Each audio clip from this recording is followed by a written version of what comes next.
bienvenue, j'espère que vous allez bien. Aujourd'hui, dans cette vidéo, on va corriger la question numéro 6 de concours de médecine d'UJDA, année 2012-2013. Cette question-là se traite sur l'intégrale de Wallis. Il dit, on considère la suite numérique E indice n avec n appartient à n, défini par E indice n est égal à l'intégrale entre 0 et pi sur 2 du signe de x à la puissance n, d de x. Il faut choisir la réponse juste parmi ces 5 affirmations suivantes. L'affirmation A, que E indice 2 est égal à pi sur 2. L'affirmation B, que la suite E indice n est croissante. L'affirmation C, que la limite quand n tend vers plus l'infini de E indice n plus 1 sur E indice n est égal à 1 demi.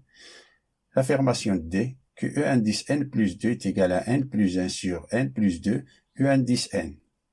Et l'affirmation E, que la limite en plus l'infini de la racine de n fois E indice n est égal à 1 demi.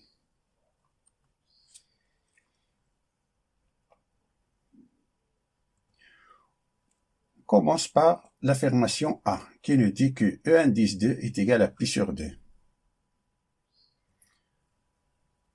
Pour cela, on remplace n par 2.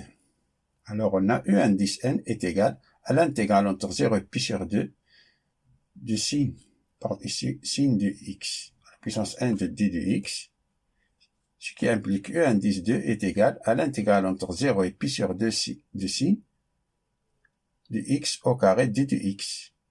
Et signe carré de x, c'est 1 moins cos de 2x sur 2. On a remplacé signe carré de x par formule, c'est 1 moins cos de 2x sur 2. Qui est égal, on décompose cette intégrale, c'est 1 demi, l'intégrale de d de x, c'est-à-dire on a c'est 1 demi, moins cos de 2x sur 2, c'est-à-dire on a 1 demi de l'intégrale entre 0 pi sur 2 d de x, moins 1 demi l'intégrale entre 0 pi sur 2 cos de 2x, cos de 2x d de x. Cette intégrale-là, c'est égal à x, c'est-à-dire on a entre crochet entre 0 pi sur 2 de x, moins 1 demi, l'intégrale entre 0 pi sur 2. On observe que la dérivée de cos de 2x, la dérivée de sin de 2x, c'est cos de 2x fois 2. Alors, on va faire apparaître le 2. C'est-à-dire, on a 1 demi fois 2 cos de 2x d de x. On fait sortir ce 1 demi là. Oh. C'est-à-dire, on a, ça c'est pi sur 2 fois 1 demi, c'est pi sur 4. 1 demi fois 0, c'est 0. Alors, on a c'est moins 1 demi fois 1 demi, c'est moins 1 quart. L'intégrale entre 0 et pi sur 2, 2 cos de 2x, d de x. Et ça, c'est la dérivée de sin de 2x, qui est égal pi sur 4 moins 1 quart, entre crochet entre 0 et pi sur 2 de sin de 2x. Et sin de 2 fois pi sur 2, c'est-à-dire sin de pi, c'est 0. Puis sin de 0, c'est 0. Alors tout, sur le plat, c'est 0. Alors on a pi sur 4 moins 1 sur 4. Sin de 2x, crochet entre 0 et pi sur 2, ça c'est 0, qui nous donne pi sur 4.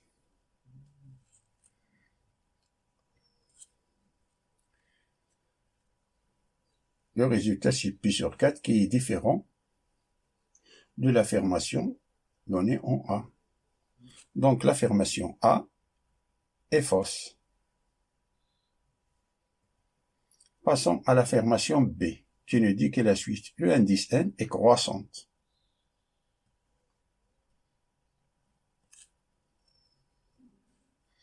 Dans l'intervalle 0 pi sur 2, la fonction sinus est positive.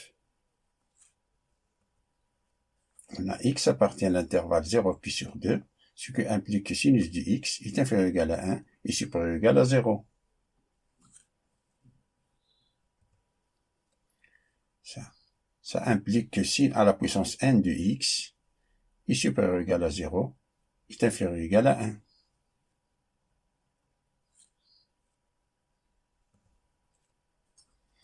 On sait que sinus à la puissance n de x est inférieur ou égal à sin à la puissance n de x, ce qui implique que sinus de x fois sin à la puissance n de x est inférieur ou égal à sin à la puissance n de x, car on a sinus de x compris entre 0 et 1. Pour cela, ce terme-là, si on multiplie ce terme-là par sinus de x, est inférieur ou égal à sinus à la puissance n de x. Ce qui va dire que sinus à la puissance n plus n de x est inférieur ou égal à sinus à la puissance n de x.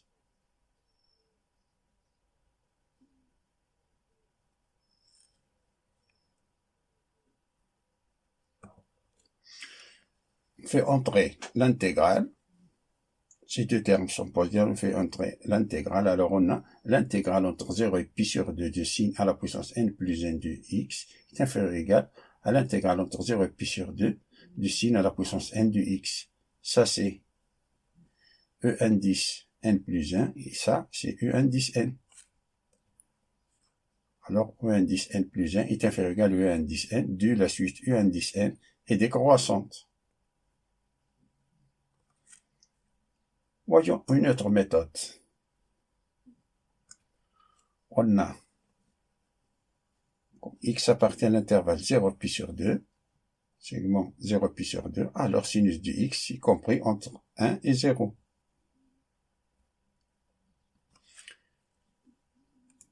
On a en 10 n plus 1 moins en 10 n est égal à l'intégrale entre 0 et pi sur 2, sinus à la puissance n plus n de x d de x moins l'intégrale entre 0 et pi sur 2 sin à la puissance n de x d de x.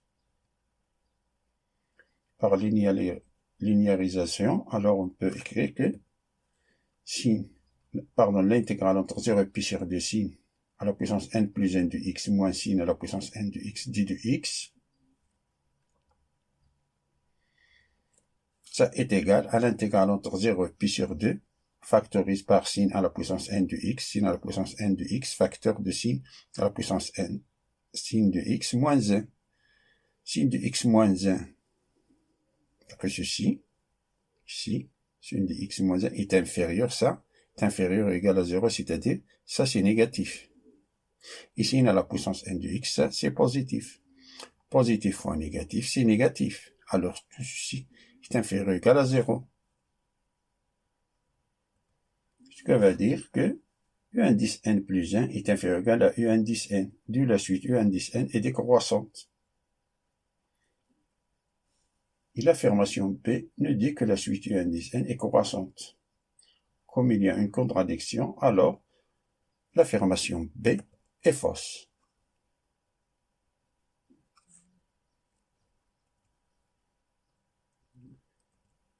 Passons à l'affirmation D, qui nous dit que un 10 n plus 1 est égal à n plus 1 sur n plus 2 un 10 n.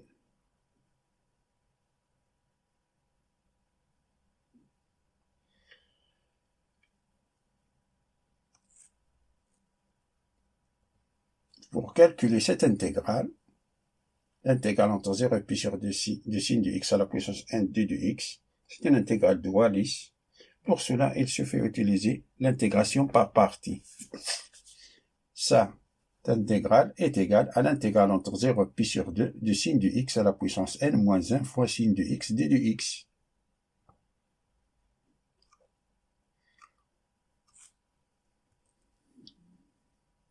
On E, si sin de x à la puissance n moins 1 implique que d de e est égal à n moins 1 sin de x à la puissance n moins 2 cos de x d de x. Ça c'est évident. Et d de v qui est égal à sin de x d de x, alors v est égal à moins cos de x. De un 10 n est égal entre crochets, entre 0 et pi sur 2, de ça fois ça, c'est-à-dire moins cos de x, sin de x à la puissance n moins 1, plus, moins ça fois ça. C'est-à-dire on a moins sous moins là, c'est-à-dire on a plus.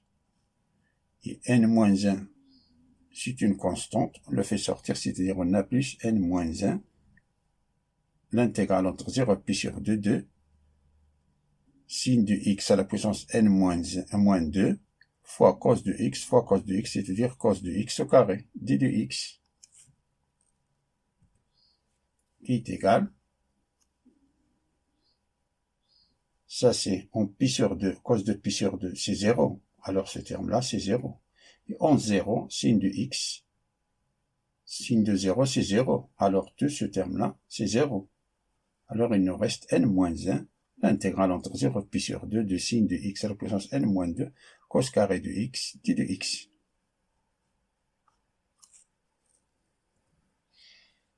Qui est égal à n moins 1, l'intégrale entre 0, pi sur 2 de sin de x à la puissance n moins 2, facteur cos carré de x, c'est 1 moins sin carré de x, d de x. On multiplie, développe ceci, ce produit-là. Alors c'est n moins 1, l'intégrale entre 0 et pi sur 2, de sin de x, puissance n moins 2, moins sin de x à la puissance n moins 2 plus 2, c'est n à la puissance n, d de x, qui est égal, l'intégrale entre 0 et pi sur 2, de sin de x à la puissance n, d de x, cette intégrale-là, l'intégrale de Wallis, qui est égal, n moins 1, l'intégrale entre 0 et pi sur 2, de sin de x à la puissance n moins 2, on décompose cette intégrale, moins n moins 1, l'intégrale entre 0 et pi sur 2, de sin de x à la puissance n. Ça, c'est l'intégrale de Wallis. 0 pi sur 2 sin de x à la puissance n. Ici, on a l'intégrale entre 0 pi sur 2 de sin de x à la puissance n. Ceci ne le fait passer à l'autre côté. Alors, on a ici moins n plus 1. C'est-à-dire, si on le fait passer à l'autre côté, on nous reste n fois l'intégrale entre 0 pi sur 2 de sin de x à la puissance n, d de x, qui est égal à tout ceci. n moins 1, l'intégrale entre 0 pi sur 2 sin de x à la puissance n moins 2, d de x.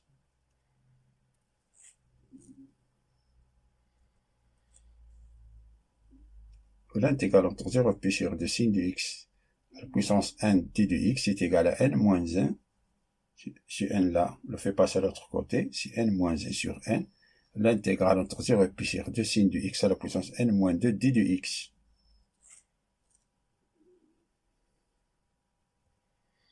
Ça veut dire que e indice n est égal à n moins 1 sur n, e indice n moins 2. De cette relation-là, on peut déduire que e indice n plus 2, si ici on additionne 2, cet indice-là, alors ici on va additionner 2, dénominateur on va additionner 2, et ici, dans cet indice-là, on va additionner 2, c'est-à-dire on a n moins 1 plus 2, si n plus 1, ici on a n plus 2, ici on a n moins 2 plus 2, si n.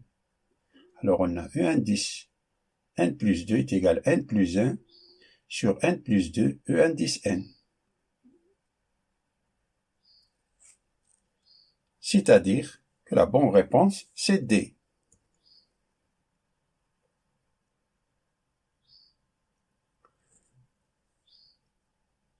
Et on continue pour savoir pourquoi ces deux affirmations sont fausses. L'affirmation C nous dit que la limite en plus l'infini de e indice n plus 1 sur e indice n est égale à 1 demi.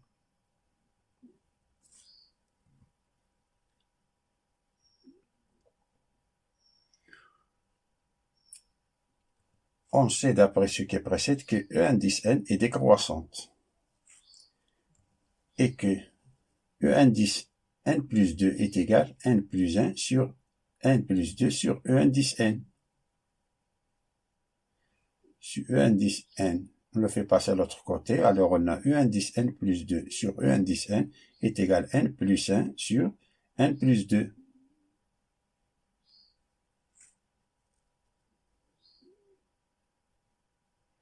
On va calculer cette limite-là à l'aide du théorème des gendarmes.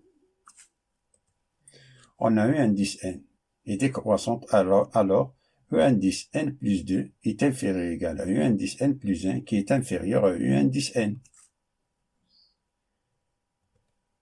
Si on divise par E indice n, l'inégalité ne change pas, car E indice n, ça est positif. Car on est dans l'intervalle 0 pi sur 2. C'est positif. On a E indice n plus 2 sur E indice n, c'est n plus 1 sur n plus 2. Et E indice n sur E indice n, c'est 1. Alors on a E indice n plus 1 sur E indice n.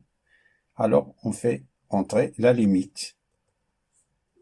Et l'inégalité reste la même. Alors on a la limite au plus l'infini de n plus 1 sur n plus 2 est inférieur à la limite au plus l'infini de E indice plus 1 sur n est inférieur à la limite au plus l'infini de 1. Ça c'est 1. Ici, on prend les exposants au degré, c'est-à-dire limite plus l'infini de 1 sur n. Ça c'est 1. Ça c'est 1. Ça c'est 1.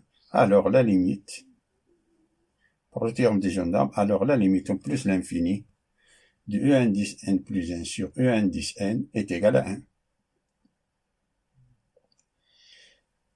Et l'affirmation C nous dit que la limite au plus l'infini de E indice n plus 1 sur E indice n, c'est 1 demi.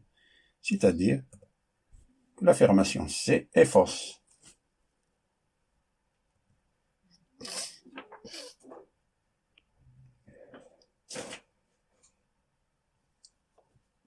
Passons à l'affirmation E.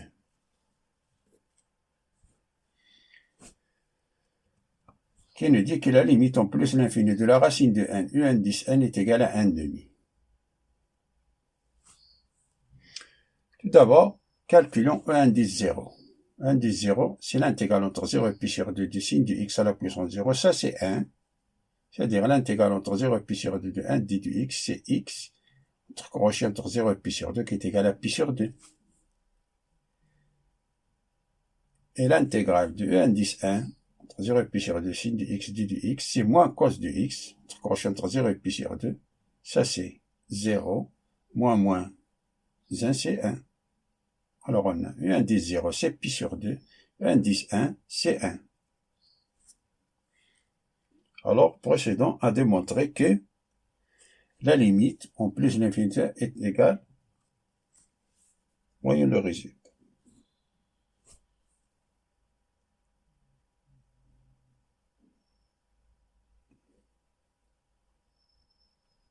E indice 0, c'est pi sur 2.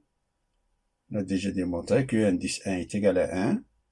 Et précédemment, on a démontré que la limite en plus l'infini de E indice n plus 1 sur E indice n est égal à 1. Ça nous dit que, alors en plus l'infini, E indice n plus 1 est à peu près E indice n. C'est équivalent. En plus l'infini. Plus l'infini, U indice plus 1 est équivalent à U indice n. En plus l'infini, attention, en plus l'infini. Et que U indice n plus 2 est égal à n plus 1 sur n plus 2 U indice n. Ça est équivalent à dire que U indice n, si on soustrait deux unités, alors on a ici E indice n est égal à n plus 1 moins 2, c'est-à-dire n moins 1. Si on soustrait les deux unités, alors on a n, U indice n moins 2. Donc, n, si on multiplie en croix, alors on a n, U indice n est égal à n moins 1, U indice n moins 2.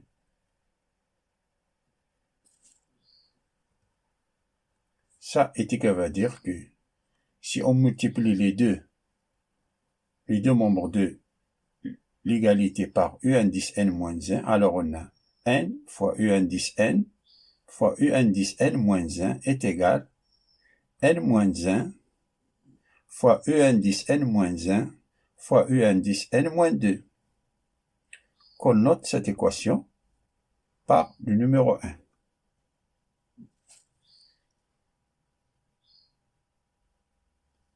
On sait encore que e indice n moins 1, ceci, indice n moins 1,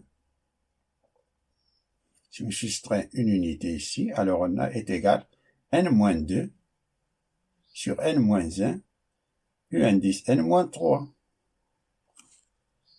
Et tout veut dire que n moins 1 fois u indice n moins 1 est égal n moins 2 fois u indice n moins 3. Si on multiplie les deux membres de l'égalité par u indice n moins 2, alors on a n moins 1 fois u indice n moins 1 fois u indice n moins 2 pour faire apparaître ce terme-là. Indice n moins 2 est égal n moins 2 fois u indice n moins 2 fois u indice n moins 3 pour faire apparaître ceci. Alors on a n u indice n fois u indice n moins 1 est égal n moins 1 u indice n moins 1 fois u indice n moins 2 de ceci. C'est-à-dire n u indice n fois u indice n moins 1 est égal n moins 2 fois u indice n moins 2 fois u indice n moins 3 qu'on note par 2 sur 2. Et si on continue comme ça, on arrive à que n u indice n moins 1 est égal n moins 1 u indice n moins 1 u indice n moins 2 est égal n moins 2 facteur de u indice n moins 2 u indice n moins 3 qui est égal, et ainsi de suite jusqu'à est égal à 2 moins 1 u indice 2 moins 1 u indice 0. Ça, si on remplace n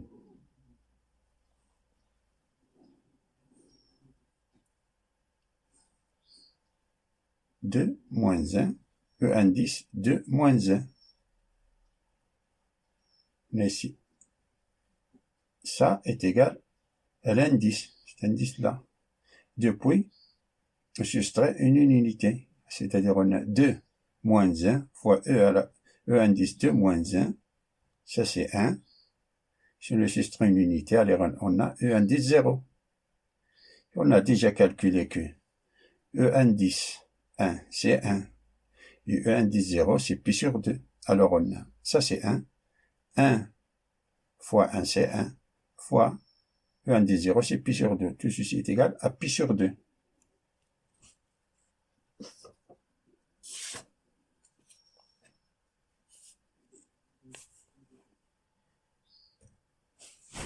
Ce que veut dire que e indice n moins 1 est égal à pi sur 2.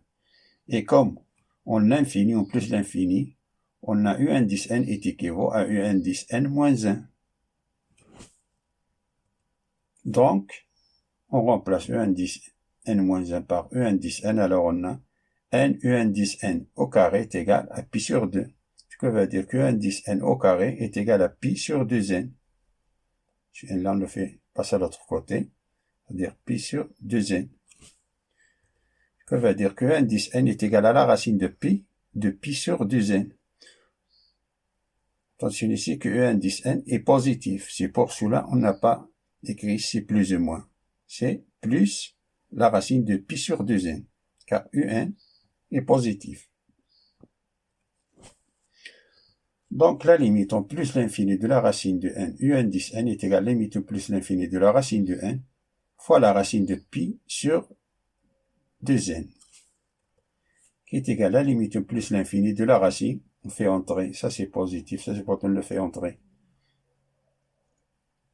C'est la racine de n pi sur 2n. On simplifie les n, on reste, c'est la racine de pi sur 2. Et l'affirmation E nous dit que c'est 1/2. Donc l'affirmation E est fausse. Et la limite en plus de l'infini de la racine de n, E indice n, c'est la racine de pi sur 2. L'affirmation E est fausse. Fin de la résolution de la question numéro 6 du concours de médecine d'UJDA, année 2012. J'espère que vous allez bien. Et à bientôt.